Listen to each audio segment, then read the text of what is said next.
Narito na ang wakas ng mundo. Habang magkasama silang nakaupo ng sandali, sinabi ni Jung Minjun, ayos ka lang ba? Habang pinapalaya siya ni Hanyena mula sa pagkakahawak at sinabi, salamat Jung Minjun. Kung wala ka, baka namatay na ako eh. Namumula si Jung Minjun habang tinitingnan siya na basang-basa sa pawis. Lumayo si Jung Minjun at sinabi, sana nga. Basta, ligtas ka na ngayon kaya. Tumingin si Hanyena sa bintana. Tumayo siya at sinabi, ikaw lang ba ang nandito ngayon?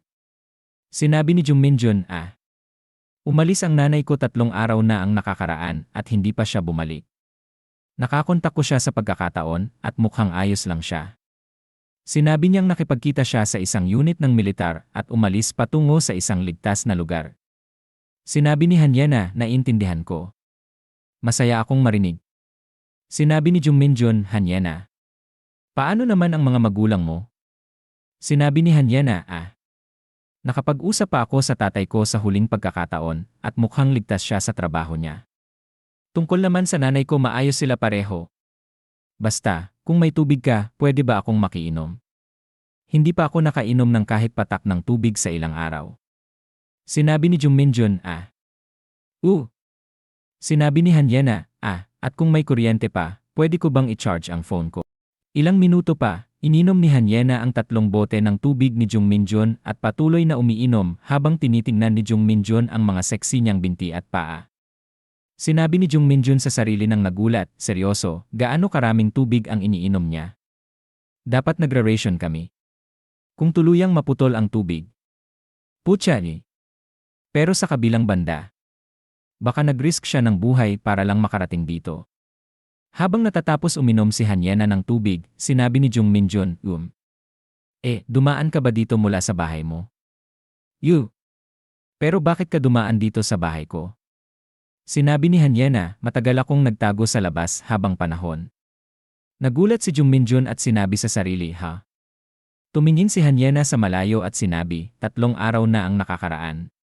Yung araw na nakita kita malapit sa apartment. May nangyaring kakaiba nung araw na yon, kaya umuwi ako para magbihis at lumabas saglit. Biglang may zombie na sumigaw, kya. Sinabi ni Hanyena at doon nagsimula ang lahat. Isang lalaking tumatakbo ang nagsabi, waa. Tumakbo ka. Isang babaeng tumatakbo ang nagsabi, kya. Sinabi ni Hanyena, patuloy lang akong tumakbo nang walang iniisip. Habang siya'y pagod at humihingal ng may pang-akit, sabay sabi,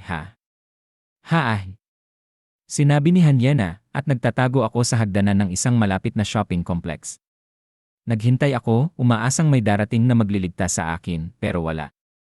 Sinabi ni Jung Minjun, tapos wag mong sabihin. Nagstay ka lang doon buong panahon? Mag-isa. Sinabi ni Hanyena, may isang pinto na hindi nakalock malapit sa hagdan. Pumunta ako roon sa isang maliit na meeting room. O kung anumang lugar yon. Hindi mabuksan ang pinto papasok sa loob ng building, kaya wala akong choice kundi magtago roon. Buti na lang may jug ng tubig sa loob. Doon ako nabuhay. Pero sa 3 araw, naabot ko na ang limit ko dahil sa uhaw at gutom. Kasi hindi naman malayo sa bahay ko, kaya nagdesisyon akong magtangka, umaasang makakakita ako ng pulis o isang rescue worker sa daan. Habang tinitingnan ang kalye, napalakas ang shock niya nang makita ang mga zombie. At pawis na sinabi sa sarili, bakit dito pa sa daan na ito? Parang kailangan ko dumaan sa alley na to, Habang tinatangkang maglakad ng tahimik. Sinabi ni Hanyena, ganoon ko nahanap ang paraan papunta sa villa neighborhood mo. Ilang sandali pa, sinabi niya sa sarili, ang lugar na to. Neighborhood ni Jung Minjun to. At nakita niyang may mga zombie sa harap at sinabi sa sarili, para makabalik sa apartment ko, kailangan ko dumaan sa kabilang bahagi ng bayan. Wala akong choice. Kailangan kong dumaan sa daang ito. Mukhang malapit na ako sa bahay ni Jung Minjun. Pumunta na ako doon minsan, kaya sigurado akong kabisado ko kung saan yon. Sigurado akong dumadaan ako sa alley na yon. Yung Jung Minjun na yon. Sigurado akong umuwi siya 3 araw na ang nakakaraan. Siguro nandyan pa siya, di. Nagpatuloy si Hanyena sa pagsasalaysay, tinawag ko bang infected? Basta, patuloy akong umiwas sa mga zombie-like na tao at umikot-ikot hanggang sa mapunta ako malapit sa lugar mo. Sinabi ni Jung Minjun, ikaw. Ang saya ko. Pero ang tapang mo rin para lumabas in. Shake ng ulo si Hanyena at sinabi, Will. Seryoso, sobrang laking ginhawa na nandyan ka. Ha? Ang buhok ko lahat nagkabuhol at ang pangit ko na. Pawis na pawis din ako Habang tumatayo siya at inaayos ang buhok. Tinanong ni Hanyena, may tubig pa bang tumutulong dito, baka? Tinutok ni Jung Minjun ang mata sa mga sexy niyang kilikili at tumigil. Tapos sinabi niya, ang iyong mga kilikili ay basang-basa, siguradong pinagpapawisan ka ng sobra. Hindi mo ba kailangang magpalit ng damit? Gusto mo bang humiram ng isa sa akin? Namula si Hanyena, gulat at litong-lito. Tinadyakan niya si Jung Minjun gamit ang kanyang kaakit-akit na mga paa at sinabi, seryoso ka ba? Freaking langit, isa kang tunay na talunan gaya ng inaakala ko. Hoy, ikaw na napaka-idiot na anak ng isang bruha. Kaya pala lagi kang binubugbog. Tinakpan ni Jung Minjun ang kanyang ulo at sinabi, bakit? Ag! Hinubad ni Hanyena ang kanyang jacket at sinabi, wala na akong lakas para murahin ka pa. Anyway, kung may tubig pa sa banyo, pwede ba akong maligo? Sagot ni Jung Minjun, sige lang Sabi ni Hanyena, salamat grabe, ano ba yon, bigla-bigla ka na lang nagsasabi ng ganyan. Habang naliligo si Hanyena, naghintay si Jung Minjun at sinabi sa sarili, anyway. Ano nang gagawin ko ngayon? Dati, bago pa dumating si Hanyena, plano ko nang lumabas bukas. Pero ngayong nandito na siya, parang mali namang iwan ko siya at umalis mag-isa. At kung maghihintay kami pareho rito, yung pagkain para sa isang tao sa loob ng isang buwan. Mahahati. Lalo lang ikli ang panahon ng aming kaligtasan. Napaka-hopeless naman ito. Pero si Hanyena naliligo sa bahay ko ngayon. Kasing hindi ka panipaniwala gaya ng zombie outbreak. Naalala ni Jung Minjun ang mga araw nila sa paaralan, habang naglalakad siya sa hallway at nakita si Hanyena. Sabi niya sa sarili, noon sa eskwelahan, ni hindi niya ako tinitingnan sa mata. Tinuturing niya akong parang insekto. Biglang bumukas ang pinto. Nagulat si Jung Minjun. Sabi ni Hanyena, hoy Jung Minjun, pahiram naman ng damit. Paulit-ulit ko ng suot to, kailangan ko na ring labhan. Sabi ni Jung Minjun, At dali-daling tumakbo sa mga gamit niya at sinabi, naman. Gusto mo ba ng shirt at pajama? O shorts? Mahabang pantalon? Sabi ni Hanyena, kahit ano, basta bigyan mo na lang ako. Maikli ka naman, kaya siguro kasya sa akin. Ibinigay ni Jung Minjun ang kanyang shirt at umiwas ng tingin na mumula. Inamoy ni Hanyena ang kanyang shirt at sinabi, ew, freak. Amoy lumang kabinet. Hoy, wala ka bang iba pa? Sabi ni Jung Minjun, meron. Pero baka ganun din ang amoy. Sabi ni Hanyena, ayaw ko na, ito na lang. Ilang sandali pa, suot na ni Hanyena ang shirt at inamoy ito ng sobra. At sinabi niya, sobrang baho talaga. Tiisin ko na lang habang natutuyo ang mga damit ko. At least mag-spray ka naman ng Febreze o kung ano. Pawisang sinabi ni Jung Minjun, kakalaba ko lang yan, Sabi ni Hanyena, ganyan ba talaga pag nakatira sa semi-basement? Super sensitive ako sa amoy, kaya maintindihan mo na lang. Nakakadiri pero kebs na. Haha. Sabi ni Jung Minjun sa sarili, ganyan ba siya dahil sa ugali niya? O sobrang careless lang talaga siya. Grabe, sa panahon ng zombie outbreak, amoy pa rin ang inaalala niya. Ilang sandali pa, sa labas, nag-uusap ang mga zombie, Gaaah. Habang isinasampay ni Hanyena ang kanyang mga damit, kumain siya ng pagkain ni Jung Minjun. Sabi ni Hanyena, hoy Jung Minjun. Sabi ni Jung Minjun, Sabi ni Hanyena, ano nang gagawin natin ngayon?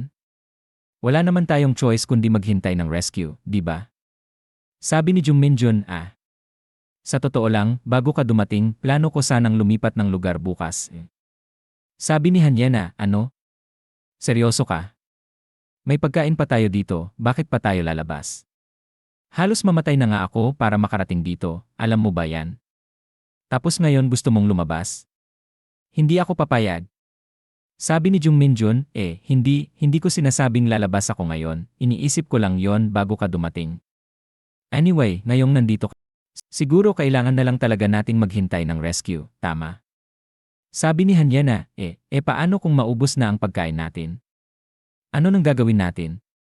Sabi ni Jung Minjun, ang tanging paraan para tumagal tayo ay pasukin ang mga bahay sa taas o sa paligid para maghanap ng supplies.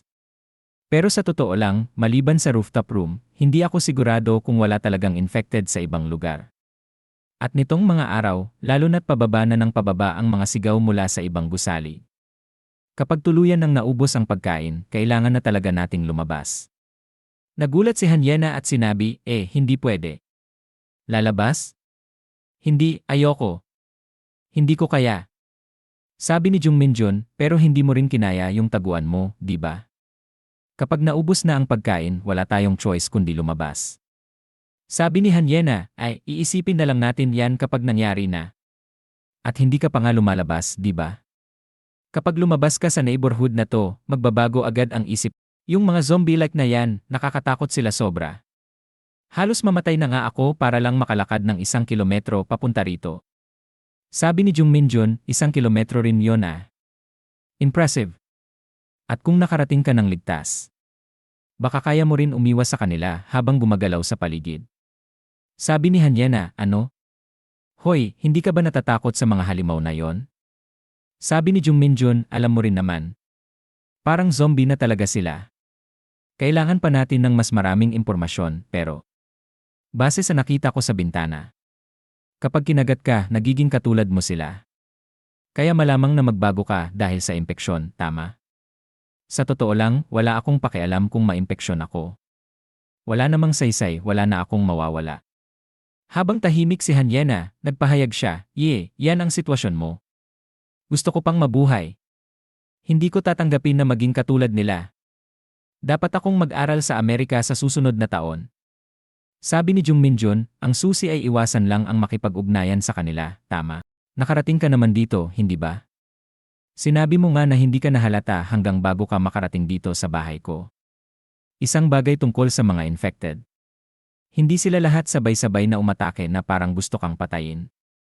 Depende sa kung saan sila nasaktan, ang iba ay maglalakad lang papunta sa'yo, at ang iba naman ay parang bumagsak, parang patay na. At saka, mas mabagal pa ang takbo nila kaysa sa isang normal na tao na tumatakbo. Ibig sabihin, ikaw at ako ay makakaiwas pa sa kanila. Habang nakaupo at nakikinig si Hanyena, sabi ni Jung Minjun, nalaro mo ba yung tag bilang bata, di ba? Si Hanyena, nalilito, ay nagsabi, tag. Sabi ni Jung Minjun, isipin mo na lang ito bilang isang laro ng tag. Sa ganitong paraan, baka maging exciting pa ang pag-iwas sa kanila. Si Hanyena, hindi impressed, ay nagsabi pagkatapos ng lahat ng ito. Tinatawag mong tag. Anong biro yon? Seryoso akong natatakot, okay? Sabi ni Jung Minjun, sorry. Pinakita ni Hanyena ang kanyang sexy na paa malapit kay Jung Minjun at sinabi, anyway. Matutulog na ako. Pwede bang maglatag ka ng mga kumot? At humiga siya at sinabi, hindi pa ako nakatulog ng maayos sa mga nakaraang araw. Talaga akong inaantok na rin. Sabi ni Jung Minjun, ni. Ilang sandali pa, inayos ni Jung Minjun ang futon at inilagay ang dalawang unan na magkatabi. Biglang nagsabi si Hanyena, hoy. Sira ka ba? Gusto mong matulog sa tabi ko? Si Jung Minjun, nalilito, ay nagsabi, ha? Itinuro ni Hanyena ang labas ng kwarto ni Jung Minjun at sinabi, doon ka matulog. Si Jung Minjun, nalilito, ay tumingin sa labas at tumingin kay Hanyena at nagsabi, hoy halika. Ito ang bahay ko, alam mo ba? Medyo masyadong maghapon matulog sa harap ng pintuan ng banyo. Sabi ni Hanyena, anong? Ha? Sige na nga, naiintindihan ko na. At lumabas siya sa kwarto ni Jung Minjun at nagsabi, nalimutan ko, ako pala'y isang hindi inanyayahang bisita. Siguro na blanko ako ng saglit. Sige na, doon na lang ako matutulog. Kunin mo ang komportableng pwesto. Masaya na? Sabi ni Jung Minjun, Sabi ni Hanyena, kalimutan mo na. Matutulog na lang ako sa maduming hagdanan, haha. Matulog ka ng mahimbing, sabi ni Jung Minjun, hoy. Ano bang problema mo? Just matulog ka na lang dito komportable. Sabi ni Hanyana, hindi, bahay mo yan, kaya ikaw na ang matulog ng komportable, okay? Huwag mong alalahanin ang isang hindi inanyayahang tao tulad ko, pero hindi ibig sabihin nun ay lumabas ka pa. Delikado ang hagdanan kung bukas ang pinto. Ang loser na to ay sobrang nakakatawa. Kekeke, hey, nagbibiro lang ako, keke. Matutulog na lang ako sa kusina. Sabi ni Jung Minjun, anong ibig sabihin ko? Sige, matutulog na lang ako sa kusina, ha? Hindi, seryoso, matutulog na lang ako rito. Nagbibiro lang ako kanina. Pero pa rin. Ilang sandali pa, si Jung Minjun sa kusina ay nakatingin sa Kisam, at pinikit ang mata at sinabi sa sarili, so ganito pala ako mawalan. Matutulog na lang ako dito mag-isa. Mas madali haha. Well, at least nasa loob pa rin ako ng bahay, haha pero salamat kay Hanyana, hindi na ako mag-isa. Madalas lang siya magsalita, Ilang sandali pa, ang mga zombie sa labas ay nag-uusap at nag-ingay, Yeroy. Graa. Raa. Guaar. Gaai. Si Hanyana, nag-isa sa kwarto, ay hindi makatulog habang patuloy na naririnig ang mga zombie sa labas. Sinabi niya, Hoy, Jung Minjun. Si Jung Minjun, nalilito, ay nagising at umupo siya. Sabi ni Hanyana, pumasok ka na at matulog dito sa kwarto. Habang si Jung Minjun ay tinitingnan ang pinto. Sabi ni Hanyana, takot akong mag-isa. At dito na nagtatapos ang video natin ngayon. Maraming salamat sa panonood, sobrang na-appreciate ko kayo lahat. Kung nagustuhan nyo ang content, huwag kalimutang i-like at mag-subscribe para hindi nyo ma-miss ang susunod na mga videos. May gusto kayong sabihin o may tanong? Mag-comment lang sa baba, gusto kong marinig ang opinyon nyo. Hanggang sa susunod mga kagoto. Stay awesome, stay curious, at kita-kits sa next video.